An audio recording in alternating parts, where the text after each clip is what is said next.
Severance Season 2, Episode 3 has set my mind ablaze, and even though I haven't talked about the show before, I felt compelled to do so now. And I want to make it clear, this is not for the people that haven't seen the show up until Season 2, Episode 3. If you have not, I urge you, click off the video and watch the show up until that point, because it is perfect. I made a very stupid decision by sleeping on the show for a long time until someone mentioned, it's a little bit Twin Peaks vibes, and I was like, instantly, yes, I want to watch it now. And, it's amazing. It is the best show I've seen on TV since The Return in 2017, and that is really saying something.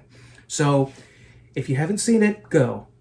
Okay. Now that you're gone and all the people that are fully caught up with the show up until Season 2, Episode 3, this one really got my noggin jogging about everything that was happening in there. Mr. Milchick sounds like a great place to start because, as we all know, he is the absolute expert, the master of eerie smiles, of just someone being just unaccountably filled with the frolic emotion at all times and all moments. A refinement. Welcome back. Until it is just so unsettling. And yet, Mr. Milkshake actually ends up being creeped out himself when a higher up at the company actually goes in there and is very, very unsettling.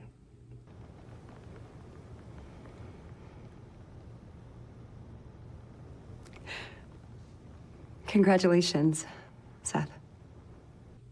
Natalie is just incredible, and you can really get the vibe for how hyper cult-like, ultra-religious or ultra-political people have when they all seem to be forced to be in a state of bliss at all times, which is horrible and probably much worse than if you were literally being forced to be miserable and hateful all the time. Than if you were forced to be miserable all the time. It's just, she's so good at this. And what Lumen does is just wonderful because it attacks a number of different emotions at the same time. The first one is that it's really weird and offensive because the Lumen board has decided to give Seth Milchick, an African-American man, a set of the Keir Egan paintings redone as if Keir wore black.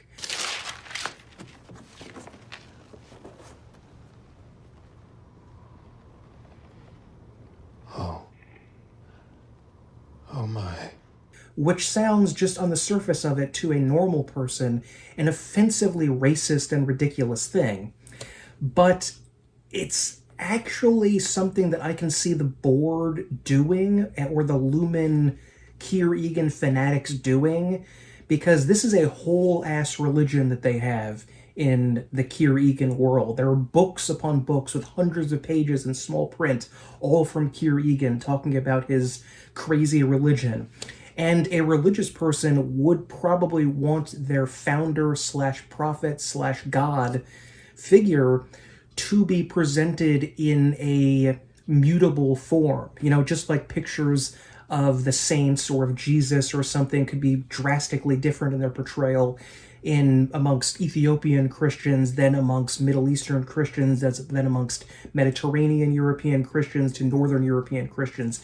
They all have differences in the color of the skin and the shape and the look and little instances of difference to reflect their own culture. And hasn't it only been a couple of days since Milchick took over?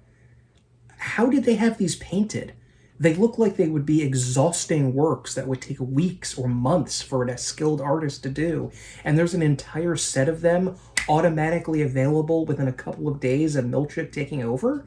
And they don't just seem like they have a stack of them around for whenever they promote a black employee. They just gave it to look explicitly like Milchick, like him somehow. Do they have these just sitting around? Were they planning on doing this for a bunch of for months or longer? I don't know. But it's interesting to see Milchick's reaction because I initially thought of him when I first saw him as just sort of like a jobster, not really someone who believed in the Keir stuff, but only someone who was pretending to do it for what is hopefully a very nice paycheck. But as time went on, I began to question, does Milchick actually believe in the Kier Egan religion? Because he's trusted enough to be put in with this incredibly sensitive information. Maybe he has to be a true believer, and his family have been for a very long time. I don't really know, but that's just a very exciting little moment with some wonderful acting.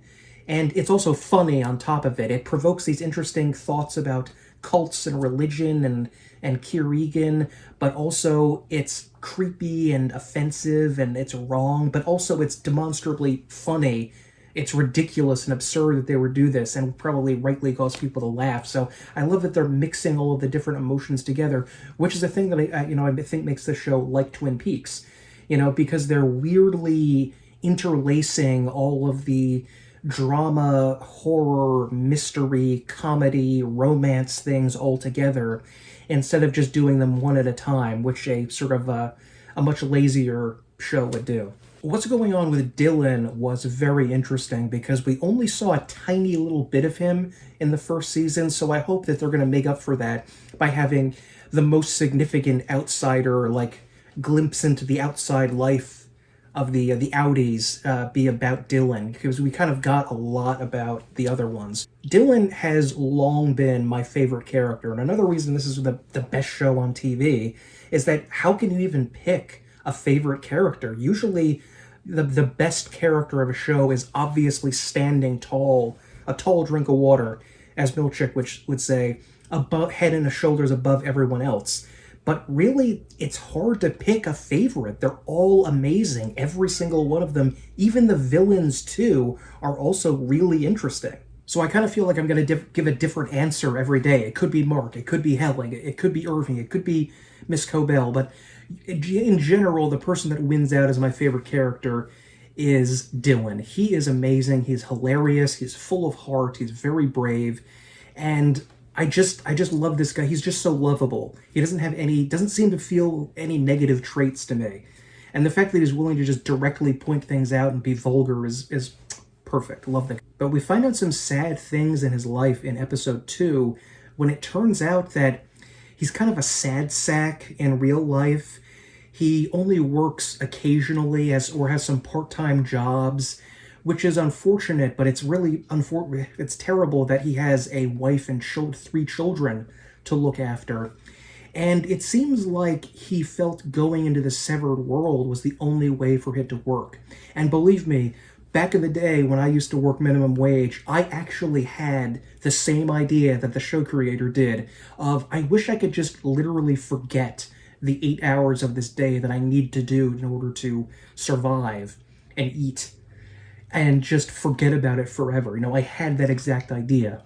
So I'm not out of sympathy for Dylan for these things. I'm just incredibly sympathetic towards him because I was a little bit worried in episode 2 that they were maybe making him kind of a dick to his wife a little bit, where he kind of snapped at her after his job interview. But I think in general, overall, I feel much more sympathy rather than anything else for Dylan. It's amazing how they're keeping a continuity with the first season by showing Dylan being hyper-focused on the perks of the job, and then Lumen does something very sinister by deciding to make the perks actually valuable instead of Chinese finger traps or yo-yos or whatever.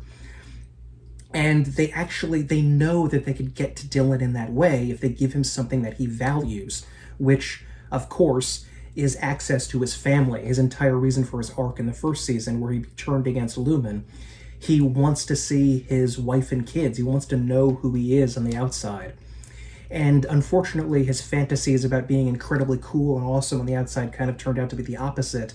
And he even calls himself a fuck-up, which is unfortunate. But I like the idea that there's a fuck-up as a character on the show. I think that's great, especially if when you're an innie, you're sort of maybe embodying the things that you aren't on the outside. So if you're miserable on the outside, you'll be cheerful on the inside or something like that. And we don't really know exactly how it happens. But they said that the perk that Dylan can get for being a good little soldier is to see his wife and kids, which is so tantalizing and interesting to them. The other characters have bigger goals. Like Mark wants to find his wife or his Audi's wife, I mean. And Helly wanted to just completely destroy the company and get out of there forever, somehow. But Dylan's goals were a little bit more nuanced. He didn't need to burn the company down because they killed Bert, like Irving did. Dylan wanted contact with his family. He wanted to remember his children being born. He maybe was going to be willing to continue at the job if he just got access to these things. Milkshake must have realized, unlike the other three people, this is something we actually can kind of give him. So he's the one they're going to turn against and probably try to get to betray the group. Hopefully he either doesn't, or if he does, he quickly realizes he's wrong and goes back and tries to rehabilitate himself. If he truly betrays the team, we don't really know what's going to happen. But anyway, when they brought him in to see his wife, it was such a sweet scene. And I instantly thought, the first thing I thought when I saw this woman was, that's a lie, that's an actor that Lumen hired. But it actually is his wife, which is really so peculiar for Dylan and for her, but it's kind of sweet and romantic and sad and tragic because he doesn't know his kids, and he doesn't know this person that he shares a life with, and he doesn't know what love is because he hasn't been in love before. But I was asking myself, does any Dylan feel love and not understand it because he's never felt it before when he sees his wife? Does he, what's going on there? And there may be a little bit of rockiness going on in the Audi-Dylan relationship with his wife because, as many people have noted, when she, Gretchen, left any Dylan, she said, "I love you." I love you. Oh. And when she left Dylan, she didn't. So that could set up this weird, I don't even want to call it a love triangle because that's so weird because it's it's the same person. Is it still a triangle? Is it still three people? That's part of why I love the show. It gets they thinking about these things of nature and nurture. So that whole relationship going on there is completely weird. And Dylan's wife may be a police officer. Some people maybe said she was like a security guard or some kind of forest ranger or something. But I don't know. The first thing I thought of was that she must be a cop, right? Because that could mean maybe she's going to investigate Lumen, or maybe Lumen's going to try to corrupt her. Maybe she already is corrupt because she's in the Lumen-owned, essentially, police force. Turning to Innie Mark, he is instantly on point with everything, kind of giving everyone orders as if he still feels like the team leader from last year, but everyone is a little bit more vague about that. He just kind of expects them to fall in the line and start looking for Miss Casey when they're all a little bit wary about doing that. But he and Helly end up going to the goat room, but probably the most famous moment of the show in the first season, where they're walking through the corridors of an office building and discover a man nursing a baby goat. And according to the showrunners, this didn't really end up meaning anything at all when they were writing it. It was just an odd little touch they threw in to create some eeriness, unsettling, creepiness, or something like that. But that's the way that stories are often told, whether it's in a D&D group where the DM is secretly writing the story based on the speculations he's hearing from his own players, based on the breadcrumbs he laid. He had no idea where it was going. But, the players themselves created that. Maybe they're going to use the fan interest in this weird little section to make it seem like, to make it actually mean something. Bob in Twin Peaks was originally an accident that wasn't even in the script, that David Lynch noticed and just tossed in because he thought it looked scary, and he became one of the central figures of the entire series. So, I think we should speculate as much as we want about the goats and what's exactly going on there. Originally, it just kind of felt like there was more of the odd religious vibe to everything that Lumen seems to be involved in. I had some wild theories about goats and sacrificial lambs and what that could mean to Lumen, but it was all completely out there stuff. But this room, they actually succeeded in making the goat section part 2 as interesting as part 1. When they go into that room, there's an entire room almost up to the ceiling with actual soil and grass Are they really trying to build some sort of Vault-Tec bunker society that's 100% self-contained, like an arcology in the cyberpunk type genre? Because that would actually seem to work. You know, if Lubin wanted to create an airtight bubble of a world that they had no reason to ever leave, maybe they could, you know? They do weirdly mention snow globes in the episode. Just off, you know, just offhandedly they mention it. I mean, I'm not saying the world's a snow globe, but I just thought I'd point out they mentioned it, okay? And when they get there, the leader of mammalians, what do they call it? They call it has a department has a name, Mammalians Nurturable. What an odd way to phrase that. Is it just, it's not like the goat room, it's a place where mammals that can be nurtured are kept or raised or something. I mean, nurtured, like grow into a full adult creatures or something like that. I mean, I have no idea. My wildest speculation about Severance, if you want to know what I think, what is actually going on, you know, maybe there's cloning involved or androids or, you know, creating a bubble society. But what I thought is actually going on from the first episode is what Mrs. Cobell said in episode 1. Hell is just the product of a morbid human imagination. The bad news is, whatever humans can imagine, they can usually create.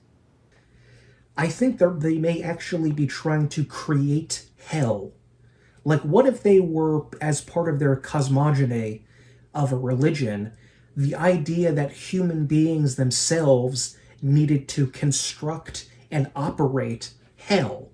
And maybe that's what they think they're doing in the severed floor. They're discovering whether they can transform a sinner into a good representative of Kier by purging them of whatever of the what is it, the four emotions: woe, malice, dread, and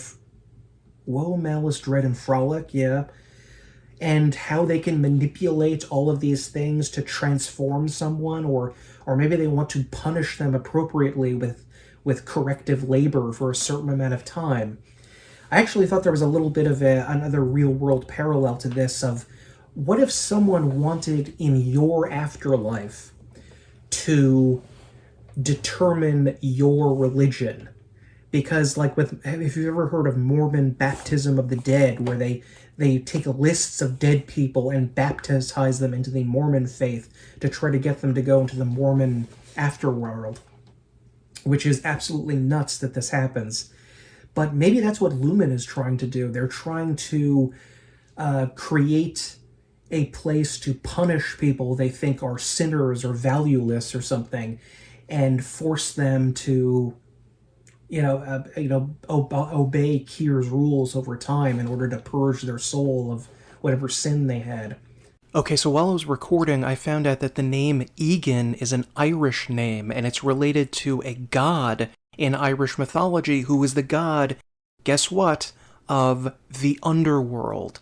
Yeah, maybe that means nothing, but I just thought I'd point that out. It's kind of interesting. But crazy theories aside, the Mammalians Nurturable is run by Brienne of Tarth, Gwendolyn Christie, and they are at a very low political level compared to other O&D and MDR, because they are still in their paranoid lunatic phase where they believe that other people are monsters and that they're out to kill everyone or something like that, and they should be afraid. So they're very behind the times compared to OMD. Weirdly, all of the people in Mammalians Nurturable look kind of rough.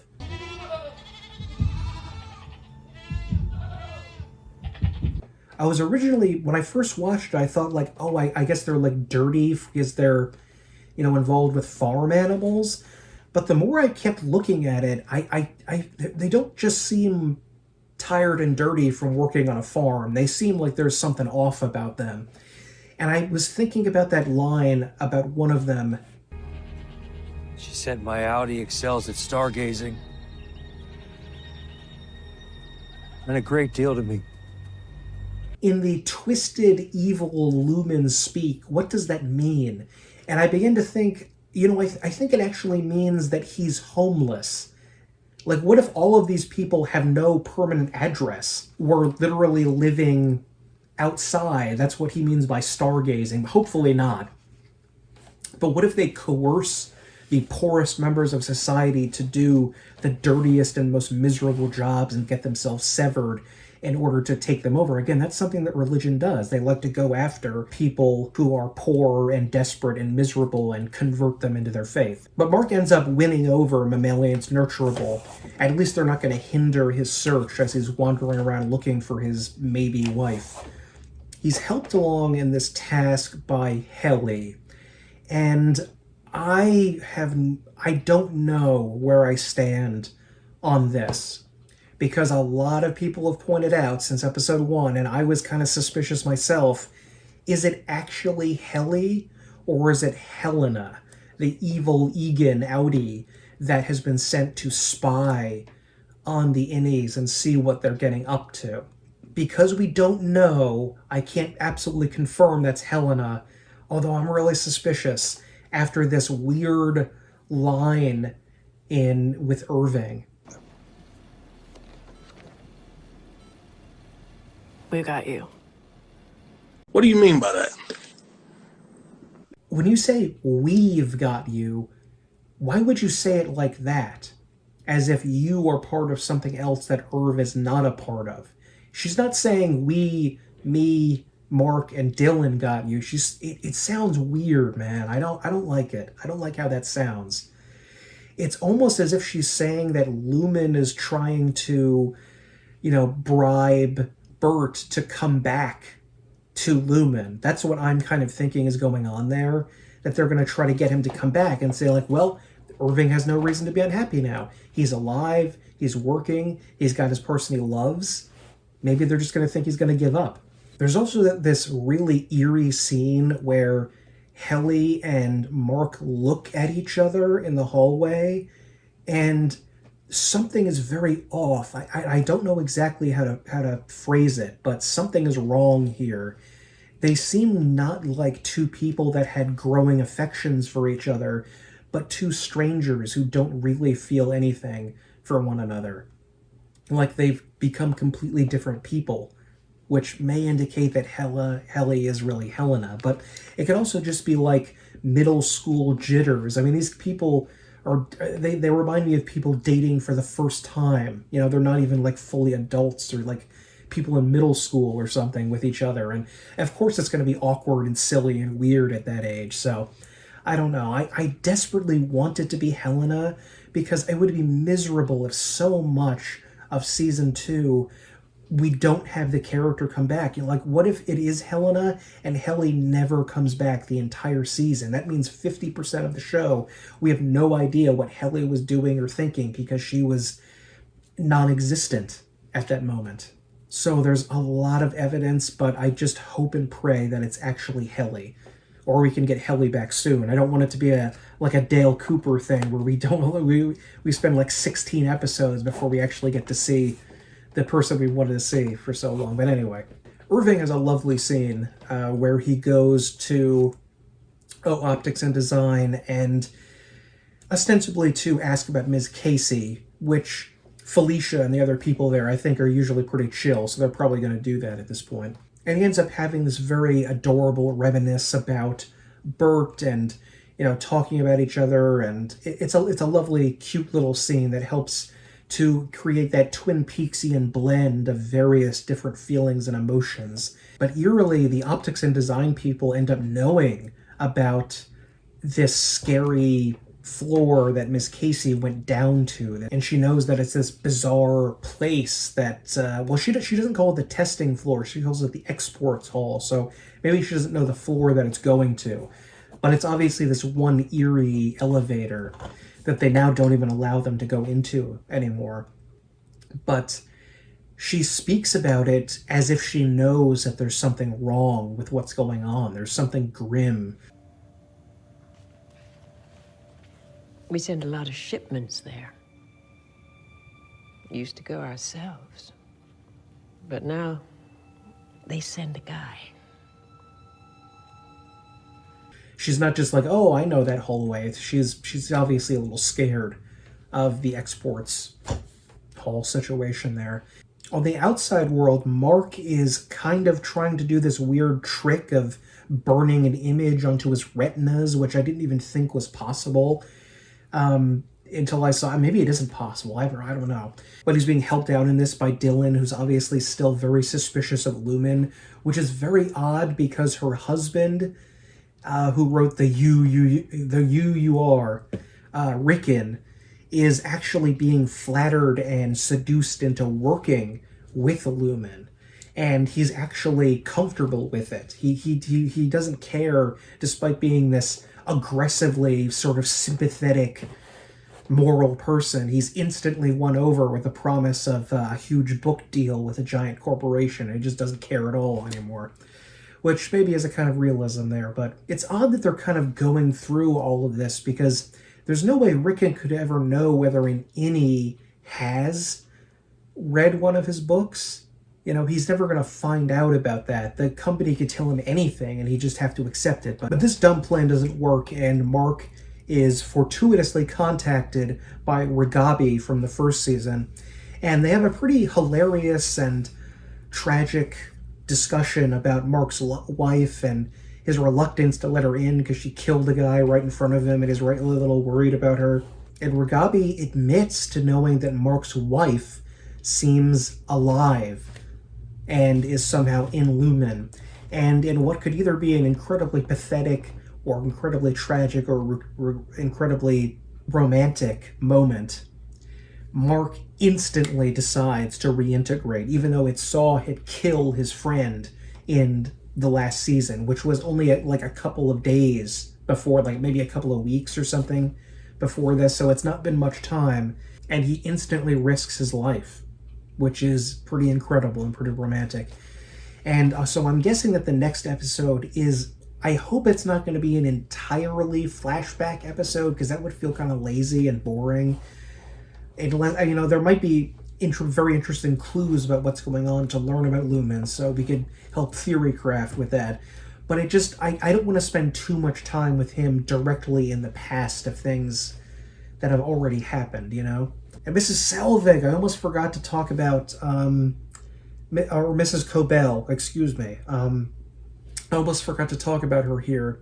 I thought in the last episode that she had taken the job, and that she was being moved to larger housing or different housing away from Mark. I did realize at first people thought that she didn't take the job, which it turns out was what happened. She did not actually end up taking the big promotion at Lumen, and she's just fleeing her Lumen housing with a tiny handful of possessions. And maybe she's going back to her hometown, I don't know, some people have said that, but she was just driving off somewhere into the void and sees the name of a town, a fictional town called Salt Neck. And maybe the neck in it made her think her mother's, well, maybe her mother's breathing tube from when she was possibly in some sort of Lumen hospital, or her, you know, I feel her, you know, the consciousness of her mother, she may believe she's down on the testing floor or somewhere else, or, you know, I mean, who knows where exactly what's going on with that. But she ends up going back and again trying to convince them to let Lumen hire her again. And it just feels absolutely lunatic behavior. Like, Miss Cobell was always a little bit off, but the fact that she's fleeing from the promotion and then returning, and then talks very threateningly to Helly. And oh, by the way, Britt Lauer is amazing in this scene. I hear ego. Hubris. Arrogance. Care teaches us they only cause pain. She is so quiet and has this dark intensity to the way she's speaking with every word that makes her 100% different. Brilliant performance as the spunky young heroine and the monstrous creature of our evil cult company. But after all this, Mrs. Cobell leaves again because she's like suddenly frightened by seeing chauffeur that's going to drive Helena home, and I have no idea why she was scared of this guy. I don't know what a split diopter means because I never went to film school, but for some reason they defocus the camera on Helena and focus on this guy to give our eyes attention to him rather than her.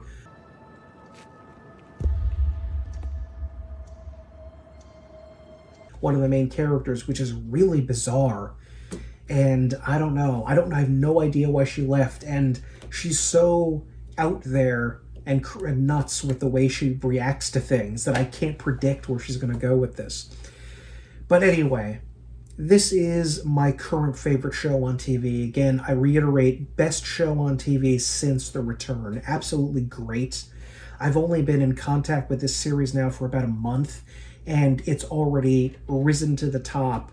Recency bias aside, risen to the top of my favorite television shows ever. It is an incredible experience, and I'm just glad we're all here to experience it together. So please let me know what your theories are about this, why if you think we're actually in hell, if we're actually in a snow globe. The show is set entirely in winter so far. Maybe we're in a snow globe. Or what other, potentially off-the-wall theories you have about what's going on in the show, and drop them down below. And let me know if you have any interest in seeing another video about this for next week's episode. My name is Michael. Thank you very much. And remember,